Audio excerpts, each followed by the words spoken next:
Hello, and welcome to Exploring Axon, a podcast where we discuss Axon Framework, Axon Server, and their ecosystem. I am your host and a software developer at Axonic, Sara. In this episode, I spoke with Malin Litwinski and Ross Miles of Segovia Crown Agents Bank. Segovia provides a safe, secure, and reliable platform using APIs to facilitate payments in various nations with complex banking and financial transactional needs. Because of the nature of their product, they had to choose a framework that was also reliable and capable of dealing with these complexities. The choice of using Axon Framework was an obvious one for their team, and we talked about the reasons why. I hope you enjoy our conversation, and let's have a listen. Hi, Molly. Hi, Ross. How are you today? We're having a great morning. Thank you so much for joining me. Let's start by introducing yourself and telling us a little bit about yourself and where you are, and we can get started after a good start. So, Molly, would you like to start? Sure. Thanks for the introduction. My name is Malin. I work for Segovia now. I've been working here for a year. I'm currently talking to you from my flat in London, which I am very shortly departing for sunny St. Albans. Nice. Fantastic. Exciting weekend for you. Hi, Ross. How are you and where are you? Hi. Yes, my name is vastly easier to pronounce, I'm glad to announce.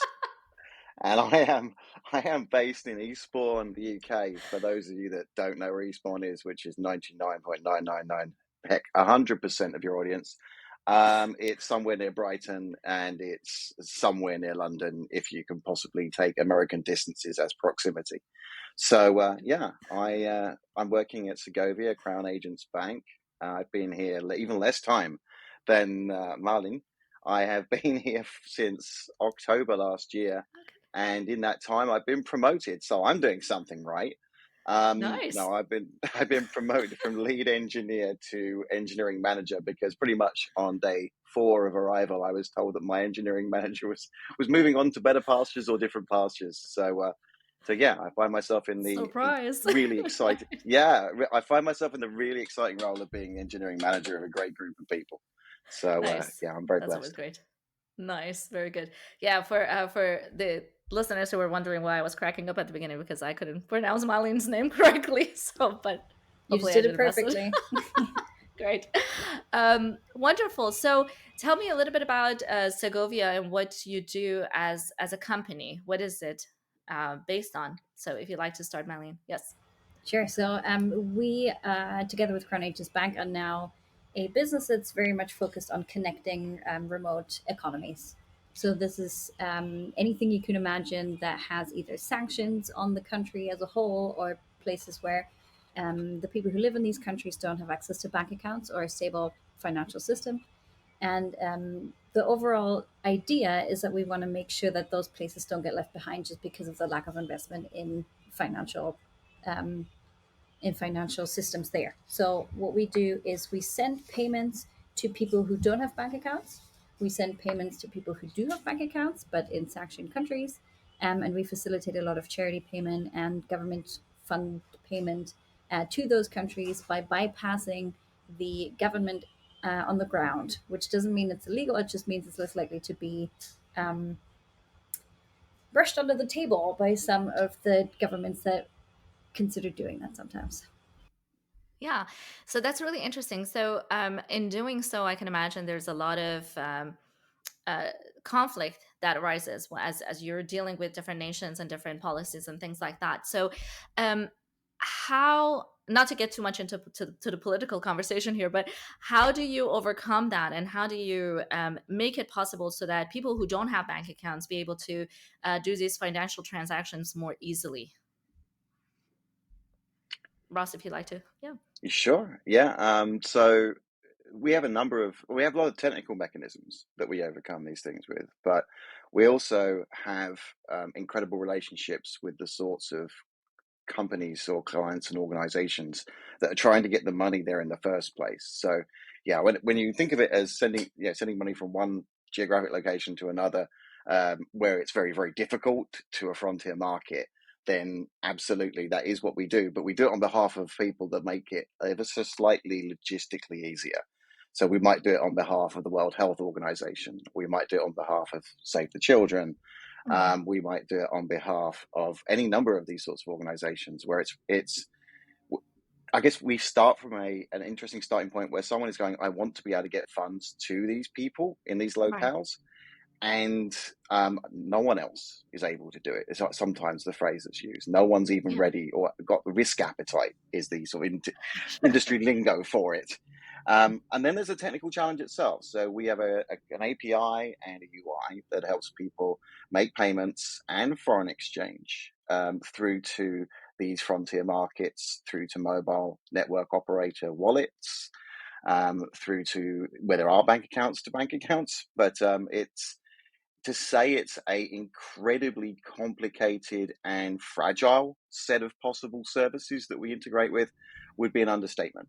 Yeah, I think it's put Most it of very our lightly. Yeah. most of our challenges with systems where, for very understandable reasons, they are fragile. They're not always available. They're not always working. They may work. They may catch up later on, and that's pretty much normal for us. And you can probably start to see why we have the technology stack that we have when you consider our job, which is bridging from an API and a GUI that's trying to promote a very reliable, capable, trusted service. We're a regulated bank for a reason. So we give an interface of authority, if you like, and trust through to systems that we try and bridge to systems that are very fragile, can be often very transiently available or not, may have all sorts of interesting failure modes. And so we try and graft on top of that, again, this trusted interface on top of a extremely complicated and very, very fluid set of systems. Very nice. Yeah, and Malin, I know you had some points that you wanted to also mention. One of my favorite comparisons here is that we don't fill a niche, we fill a crater, because we are going breadth first, and that is quite the challenge in itself because we are not just connecting with one country very well, we're trying to connect with as many countries as possible, which is very much aligned with the business idea to connect as many people as possible and not make, for example, restrictions on the kind of phones they can use to have their mobile bank accounts. So it's very much low tech first, breadth first, and we can only really do this because we don't just have amazing connections on the ground, but we also have amazing coworkers who live in those countries and maintain those connections for us. Very nice. You actually answered one of my questions, but two other popped up actually. So you talked about the technology a little bit, and we'll get into the software part of it. But you talked about the certain kind of phones or the devices that people need to use. So if we are talking about some areas that those devices are not available, are they then provided to people who want to use, or how do they get access to it? Interestingly enough, one of the things that I realized when I actually worked on the Africa Cup of Nations web portal years and years and years ago. And one of the things you found out is although the devices vary dramatically, most people have one in many of these markets. It's the one thing they truly rely on is their mobile phone networks. That's where the trust is. So if you want to look at financial services more generally, we're a bank, so we have a regulated authority, blah blah blah. So we are something that people naturally in this sort of developed market tend to trust. But in other locations, those organizations haven't gained that trust or haven't earned it or have lost it. And the trust has been flipped to mobile network operators, which would sound a little bit crazy in our environment to go, I trust my mobile. Do you trust O2 that much or E that much? But not really. But that's because we've got other organizations we trust more. Whereas when it comes to these other countries, these other sort of frontier markets, things are different, and that trust is placed elsewhere. So they've usually got mobile wallets. They've usually got other mechanisms of deposits and repositories of money that aren't in traditional banks that are regulated by the systems they have, because for whatever reason, that's not where the trust resides. So more often than not, it's not a question of do we need to distribute any devices or anything like that. It's how do we bridge the technical challenges from one network operator to another locale, whilst doing it with a sanction sensitive approach, whilst making sure that we validate as much as possible before we transfer funds around. And also at the same time trying to get the best prices on FX. That is often an interesting concept in itself. Some countries, by the way, have more than one exchange rate. They have the official exchange rate that the government endorses, and they also have the black market exchange rate, which the government endorses. So you have a very complicated set of conversations that happen around these things. And so we bridge all of it. It's a very socio-technical problem that we bridge. Yeah. Yeah, that sounds really, really challenging and complex. Yes, Malin, go ahead. Just to add to that, what I thought was always funny is that we didn't really chose phones.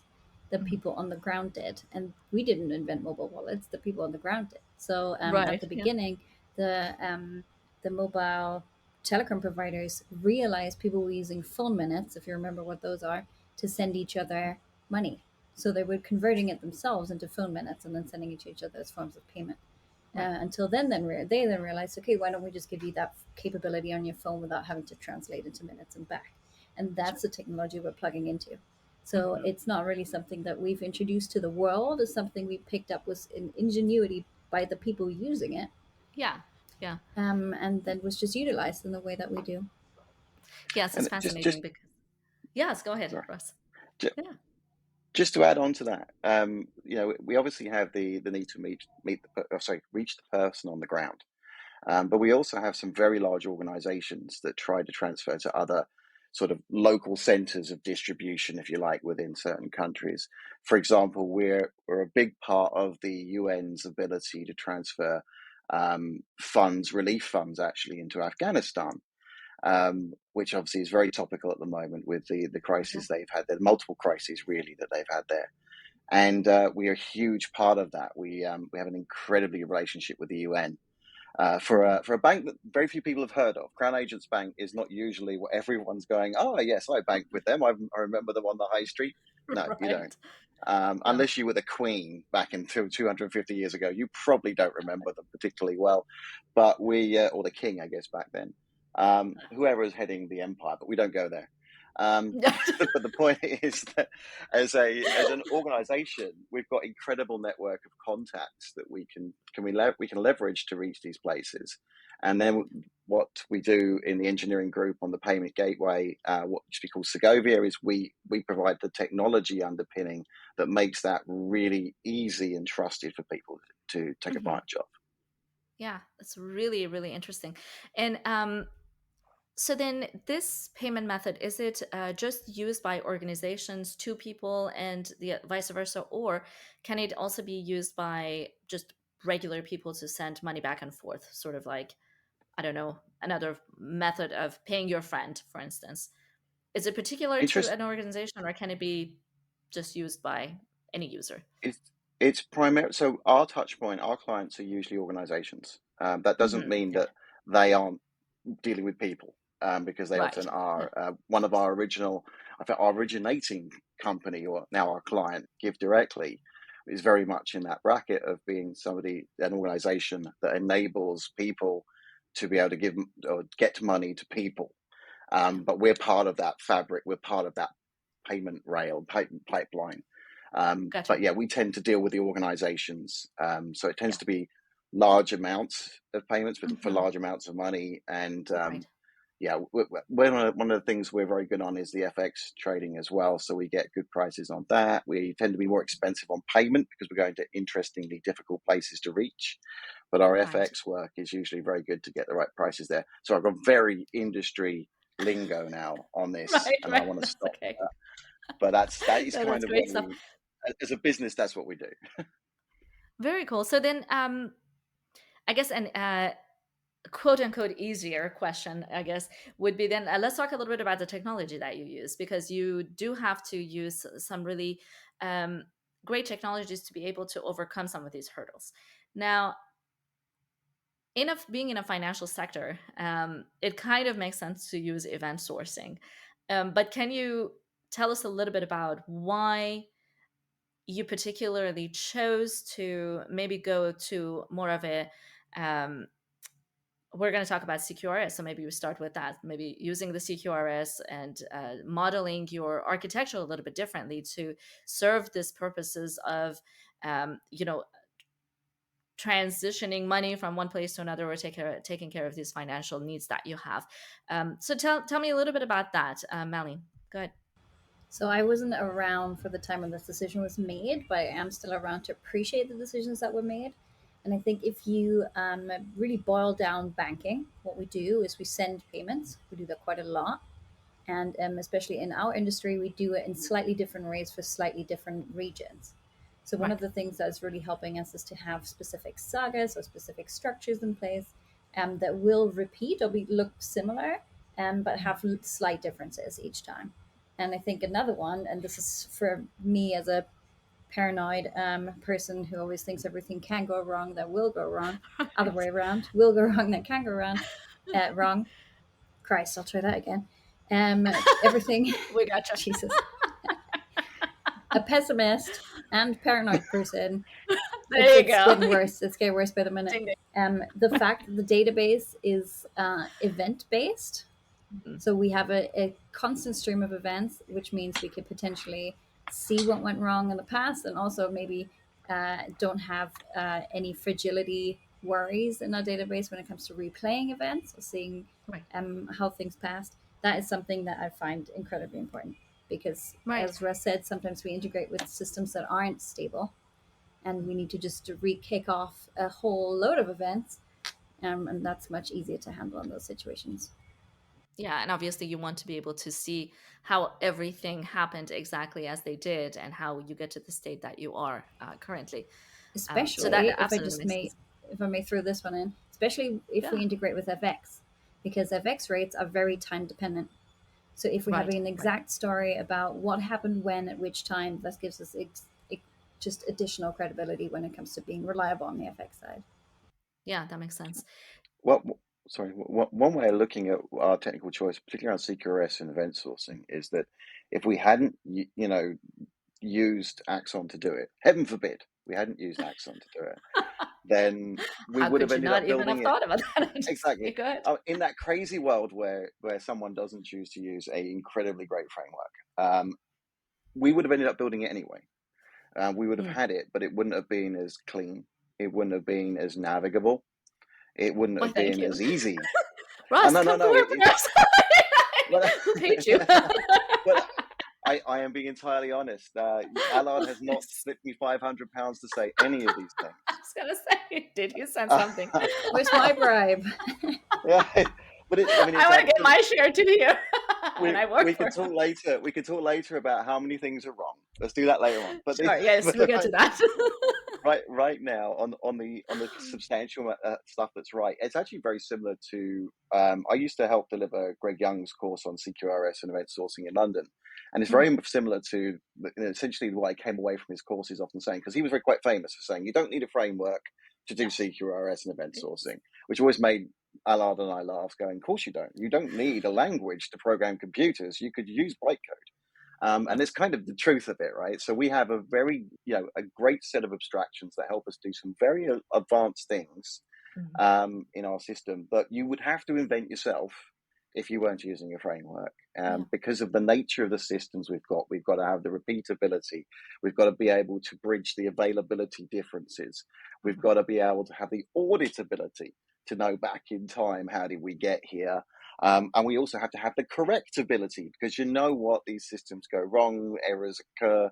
And so, if we only have a snapshot of our world now, then we wouldn't be able to correct anything that had got us here, if that makes sense. So we need almost every single feature that you would gain from CQRS and event sourcing. So we'd have had to build it ourselves anyway. Right. Which would have been probably fun, but would have taken a bit more time of what you actually want to do, as opposed to spending it on something that It would have been a somebody else could tragedy, make it. because we wouldn't be here today having a conversation. Well, I'm just glad we to can provide that. just to plug just a tiny bit more in terms of building it yourself versus using a framework that already exists. We onboard people. We hire Yeah. people. They'll need to be onboarded, and sometimes they've not heard of Axon before. They've not heard of Right. CQRS. So what we do is we actually utilize a lot of Axon resources to educate them. It's a lot of documentation there, and I would not be a truthful coder if I didn't admit that sometimes we lack on the documenting side of things when we are super excited about inventing new things. So it's Yeah. definitely the trusted way of doing it. And it's a very great team that responds very quickly to any sort of requests that we have. So it's a product we don't have to maintain or build ourselves. Yeah, I'm glad to hear that. Yes, we do have. I think one of the things that now this is not going to be an advertisement on our company, but just since you mentioned it, I think it's one of the things that we also enjoy because we have that direct relationship between our engineers and engineers who are using the product, and I think it's a two-way kind of benefit for us as well, because that tells us the things that need to be improved on our end, and how can we make things better for the users, and at the same time make our product better too. So I think it's definitely a two-way street there. So that's great. So this was a really useful framework for you, and in this project that you're working on. Um, you just say let's talk about some of the maybe challenges too. Let's talk about those a little bit. So, what you did talk about onboarding, and some people who have never heard of Axon for or CQRS for that matter, and we've had people who never heard of domain-driven design either. So you kind of have to start from a little bit higher level, and then kind of get into a little bit more nitty-gritty stuff. Tell me a little bit about your process and how you get these folks who have never heard of it be even interested in it to have the energy or the stamina to actually learn the framework, because that it's a complex framework in some ways. So how do you do the whole onboarding and piquing the interest in people? Yes, of course. Malin, go ahead.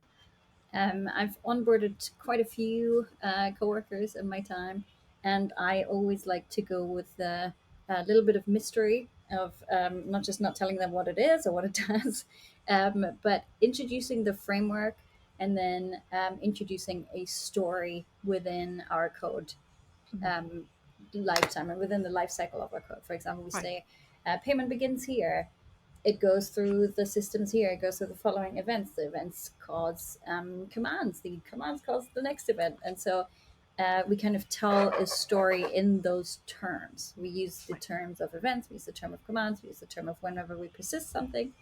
Mhm. And at the end, most people go, "Oh, so that's why this framework makes a lot of sense," and that's kind of a very normal way in which we would record what goes on in our product anyway. Furthermore, it really does help to kind of get the grips at the very beginning on just like the basics, what it means, what it stands for, what do we want to achieve, and then Mhm. we just basically do a walkthrough and show that these things are important and these things are solved by the way we've chosen this architecture. So it Yeah, doesn't actually take that much convincing. It takes a little bit of background, it takes the application, and then everybody is definitely convinced. that's really great, because the way you mentioned it is wonderful, because you actually bring them from sort of a more lower level onto the higher level, because you kind of showed them in the code, this is what's happening, and this is point A, and this is how you get to point B, and or vice versa. If you want to find out where point B came from, you go back to point A and figure it out, and that way you also familiarize them with the whole concept of the CQRS, which is really great. So how has it been, and tell me, how long have you been using the framework for? Was it before you both joined, or Before both of our time, I would give okay? it a rough guess and say 4 years, Oh, four-ish 4 years. years. Okay. All right. Nice. And in the time that you have worked with the framework, what would you say some of the added benefits have been if you've been through a new release, for instance? What kind of things that you've seen that were beneficial? What kind of things that you'd like to see coming up? Because I think that's also really important to know.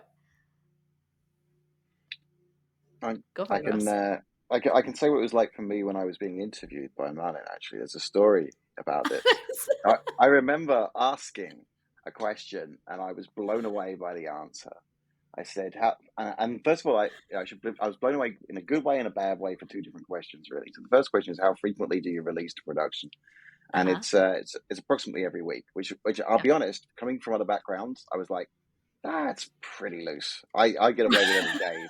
So I was like, okay, that's all right. That sounds cool, but it doesn't feel very aggressive. Hmm. And then but the question that really blew me away was the answer was we can do it any time. So I Mhm. asked, what's it like doing a delivery to production? What happens when things go wrong? And the general response from running was it doesn't go wrong. And now that sounds a little bit optimistic, sounds a bit salesy, doesn't it? It sounds like Right. things put on a pro show. And but it's not. It's actually, it seems to hold true. Our production deployments are done approximately once a week. We very rarely have any fundamental issue where we go, you know what, there's something to fix in the database, or we've Mhm. not got the migration right, or we've not got this working correctly. And I think that, it's a little hard to empirically prove that it's Mhm. because Axon works the way it does, but I think it's got to be related to the way that our system works on the basis of these ways it works internally, that we can have such confidence in Mhm. our production deploys. Um, so yeah, it's proven to not be advertising literature. It turned out to be true. So yeah, and that's a huge deal for us. And actually, just a quick one back to your point around onboarding, actually, Mhm. because I think we all know that CQRS, it can be very hard to find people who really grok the the important parts of Mhm. DDD. I keep thinking there needs to be a book out there that's the DDD, the important parts, that would be Right. good for people. That would be nice. Because people get I will really buy it. obsessed with the less important parts and then they forget Right. the other important.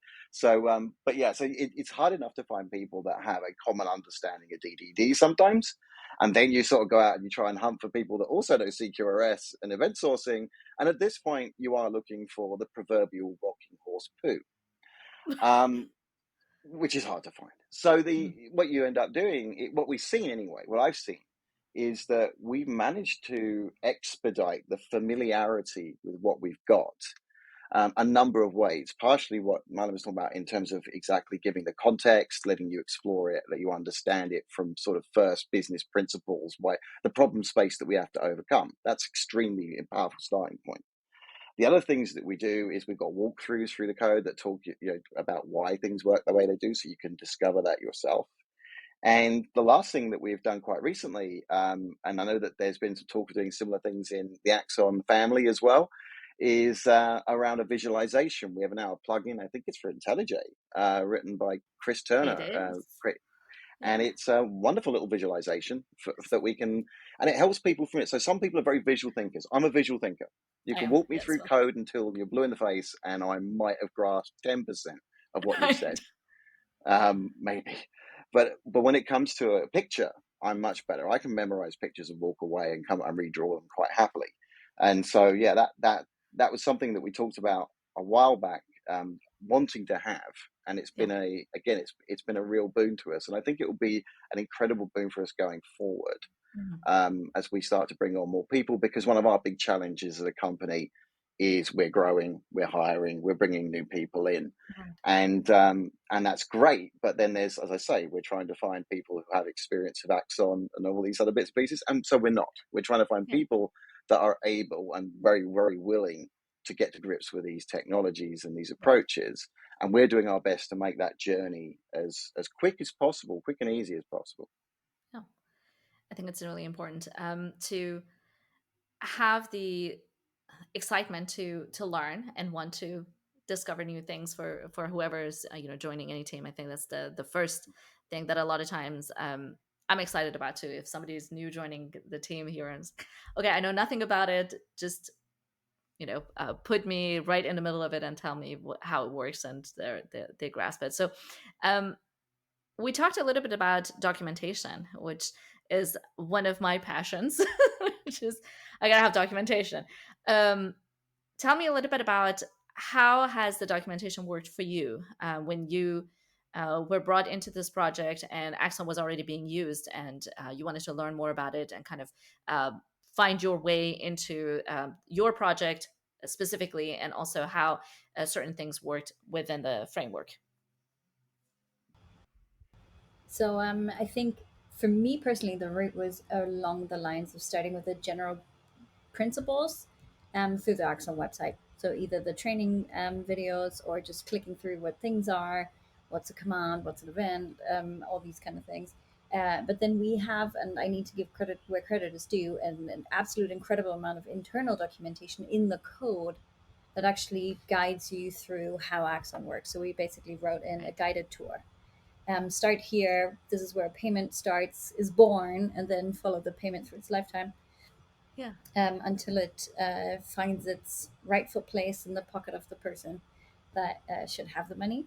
And throughout there, we basically highlight Axon features that make the specific problem that we're facing in that specific piece of the code clear. I personally haven't actually had to refer to too much Axon documentation after that, honestly, because the basics were what I needed to get Nice. familiar. And then the Yeah. code was how I really learned about how to use it. And then I think the only thing I would be looking at the documentation for is just personal curiosity about like which parts of Axon we're not using to a full capability yet. Gotcha. But yeah, that's roughly And it for us. you talked a little bit about training. Do you mind sharing which trainings did you look into or were you interested in? So when I say training, I mean there's 2 YouTube videos Yeah. on Axon. Currently, I think there was some teasers about there being new ones released soon. So if Yeah. that Yeah. could happen, that would be fantastic. But further than that, that's basically it. That's all it took me to understand the. I mean, not to brag, but they're very good to help people understand the basics. And I personally came in without ever having heard of Axon or event-driven Okay. design before. So Nice. that was, I think it's easier because our kind of product and industry screams for it. It makes sense. It's the logical Yes. solution to a logical problem. I don't know if I would squeeze Axon into completely different problems that might need different architecture, but for us, it was just, it's intuitive. Yeah, it's sometimes interesting to see what industries use it, but for the most part, it's in the financial and e-commerce a lot of times as well. So wonderful. I'll come back to the training and I'll share some other resources with you if you're interested in the future. Um, fantastic. So in all of this, using this sort of newer framework to you and then onboarding people, and I'm really glad to hear that it's been so far a smooth sailing, if you would. Maybe not always smooth, but for the most part, maybe it is. Um, and we did talk a little bit about support. And I know that you do have a Slack channel with us that you can ask questions and things like that. And can you tell me a little bit about that experience and how has it been? And has it been super useful or do you hardly ever use it? I can't say because I I let, have access to all of them, so I see how you do, but I want to hear from your experience.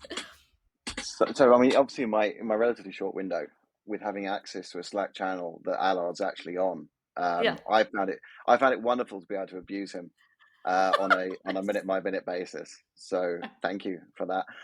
It's worth the subscription charges alone. That one. No. In all seriousness, what's great about it is that it is a very collaborative nature on that channel. So it's not like I've seen it with other vendors where you go, okay, right, give us a change request and we're going to come back with some estimates and things like that, or we're going to tell you it's on the roadmap in 2020, 2030 or anything Right. like that. It's not those typical conversations that are really just frustration fountains, really. It tends to be the conversations we tend to have there are along the lines of we kind of want to be able to do X and can't see a way to do X yet, and maybe there is. And so one of the engineers could be a trainer, could be a consultant, could be anybody, could be the person who makes the tea. We don't know, Yeah. but it doesn't matter because they seem to have the answer, and they're super sweet and nice about it. They just talk about it. No one's sitting there going, "Well, yes, you'd know this if you did our 15-day training course and you haven't done it yet." Which sounds crazy, but that's exactly what you get from a lot of other companies. If and that's why you don't want Slack channels with them, because they get a window on your soul and your abilities, and they just go, right, let's get the marketing emails rolling. Right. No, there's none of that. There's none of that. And as a concrete example, Chris Turner joined us relatively recently. He was one of those people that wanted to get to grips with Axon even before he arrived, so super passionate Yeah. about it all. And I talked to him then when he briefly. Yes. arrived, yeah, oh, did you? Brilliant. Yeah. And he made it on arrival. We were talking about this visualization. He chimed in on the channel, And he's talking away to the Axon engineers, and no one's sitting there watching the clock. No one's, taking too long to respond. It's a very nice, vibrant, collaborative way of working, which is very much the way we work internally anyway. And it's nice to see it extend to another company and a vendor as well. Yeah, definitely. I can say from our side, we're very passionate about solving these issues that come in. As I mentioned, it's a two-way street. Whenever we're coming across a support question, it's always nice to see, okay, this user is using it in this way, and they are hitting some road bumps on the way, and how can we make it better, and how can we improve that. And we do have a lot of engineers who are really passionate and really curious to find out new ways of looking at it. And so it's really interesting. A lot of times we have weekly meetings with all the engineers, and you get to hear a lot of the discussion. And we have bi-weekly sessions that we talk about just support issues, and the kind of conversation that comes up, and how sometimes it gets very technical. And you can see a lot of the people who are joining those meetings are so interested and passionate in figuring out how to solve this thing. And they go and do pair programming and sit together, and they're like, yeah, let's recreate this issue and see how it's been for the customer, and how can we sort of improve and help them resolve it. And we don't always have the answers right away, but at least we try, which is, I guess, which is What's important. really nice about it is it means we can be more open. So, Yeah, absolutely. you have that sort of conversation with other companies. I've had conversations where I wanted to talk about things with people at a conference, for example, and I've Yeah. mentioned it, and then 2 weeks later, I'm getting sales and marketing emails to make sure that my team and myself are up to speed on the latest thing, because I've mentioned I'm curious. Yeah. Um, Whereas with you folks, I don't know if it's just the nature of where you recruit, or just the fact that you've done a really good selection of hiring nice people. Well, thank But you. We you try. come across, well, you allow us to open up. You allow us to say we want to do X, and we don't suddenly hear, do you know what? What you want to do is get Axon server everywhere. We don't get that, Right. right? It's possibly right. That might be the right Yeah. advice pretty soon, but it is one of those things where we don't feel like. It's actually a great quote that a friend of mine gave me once when I was a consultant for a company that sold some software. And I used to say, I look forward to going to see our customers, because I'm always interested by what problems they've got. And his response was, yeah, but the solution is what we've got, right? It doesn't really matter what their problem is. You're going in with the solution. And I saw it hurt me. It cut me to my quick that's what I had to think like. And to your credit, to the organization's credit, you don't come across like that. It's not like, I see you're doing Hello World. Would you like Axon? It's, No, we're definitely not to come across. I mean, obviously, we do have marketing and sales within the of course. organization, and it's part of the organization. We love them because we do have some really great people who are not pushy, which is Mm, nice as well.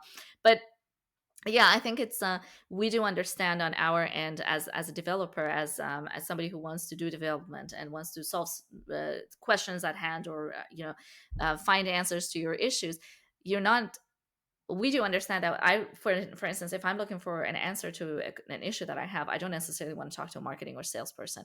And that's something that we constantly tell each other too. It's like, do you want to go to a salesperson? No, we love our salespeople, we love our marketing, but some questions don't need to be directed right there at that moment. It can get there at some point in the future if there are solutions that need that route. That's mm, fine. But right off the bat, if you're using the framework and you have an issue, let's say your snapshot is not showing the correct events or something like that. It's not, hey, let me send you to this training first, and then we respond to your to your question. So that's definitely not something that we do, and we do understand the frustration around development. If you having it, if you hit a roadblock, you want to just get past through it, and you don't want to deal with anything else other than the solution that can get you through the weekend and not cost you any sleep at night or anything mm. like that. So that's really good to hear. Fantastic. So do you have anything at the top of your mind right now, and I know I'm putting you on the spot, that you would like to see improved or done a little bit differently? I really think that as a company, you need to find a way that Allard can spend more time on vacation. He's They, on they, vacation right now. So yeah, but how Someone is that definitely has a heavier wallet yeah, is that today than they did yesterday. so when did the there you acquisition go. happen that you could possibly go on holiday? That's amazing. No, no, it, genuinely, there isn't, off the top of my head, there isn't much that I would think, Nice. technically or as a company needs to be done any differently. I think there are a few companies in tech that are behaving really well, and you're one of them. And it's great to see from the outside. I've Who is been working paying around your the ass? city. Thank you. No, no, no. It's absolutely true. It's credit where I wouldn't be saying any of these things for many other companies. I would be Who avoiding the topic shall not be entirely. named. Yes. I can't. There's too many to name. But yeah, it's true. I mean, it is a great company that's got a great technology, and I would like to say something about it because I have known about Axon and CQRS and event sourcing for a very, very, very long time. And to have tread the boards that you have with a technology that is an advanced technology is a hard thing to approach an industry with. And it's been a pleasure to watch it happen Nice. because you're selling something that isn't easy to buy. Yeah. It's not easy to It's complex. understand what you're Yeah. buying. Yeah, Yes. absolutely. It's a complex answer to a naturally complex problem. Right. And so for us, it was for the people who were here when the decisions were being made, it became a very natural decision, I think, to Mhm. use Axon. But I also appreciate that given the market you're in, to keep the ethics you've got and keep the relationship models you've got with your customers is fabulous because it must be desperately difficult at times Yeah. to sell something that I say is a complex answer to a complex problem. Yeah. It absolutely is. Yes, I've Malin. had a couple of chats with your very sweet colleagues at the last conference I was at, who were overjoyed to hear that someone actually uses Axon at the Nice. conference. So when I walked up to their stall to say I use Axon, everybody was like, "Fantastic!" I think if I were to this is in no way something that needs to change about Axon.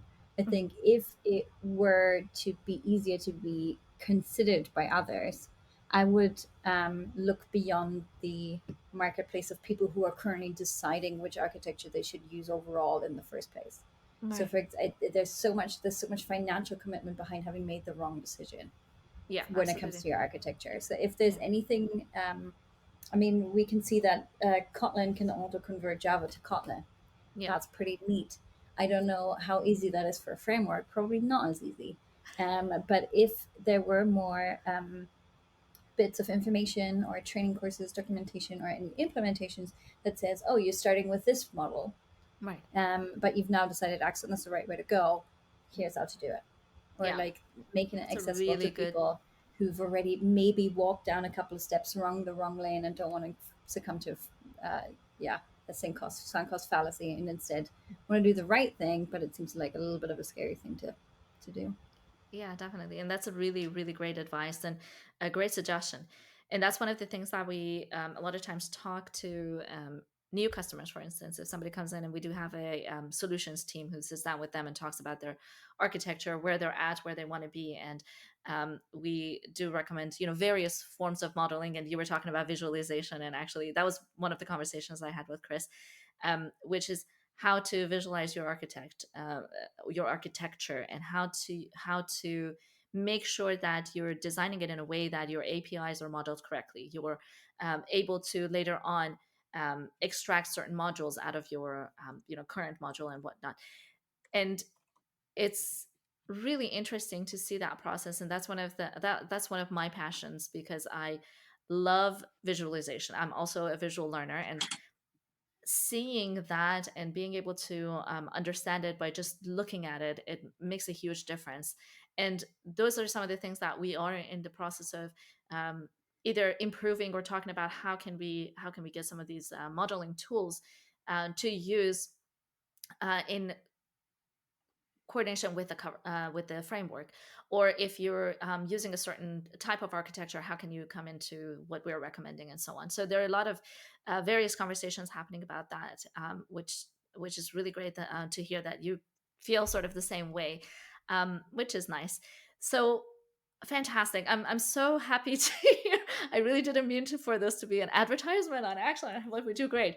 But I'm so happy to hear that we are doing things that are working for you, at least, and working for your use case and your company. And the relationships are strong, and we can help each other to come to a better product on your end and our end as well.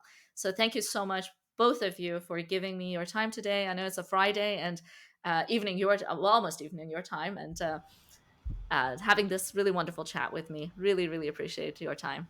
Thanks for having us. I think a very lovely way to Yeah. close out the week, if I may say so, at 4 p.m. Awesome, fantastic. Thank you. Hey, it's past noon. You can close the week anytime you want. Amen. And what we should say is tune in next week for Axon, How It Ruined My Life, the follow-on episode.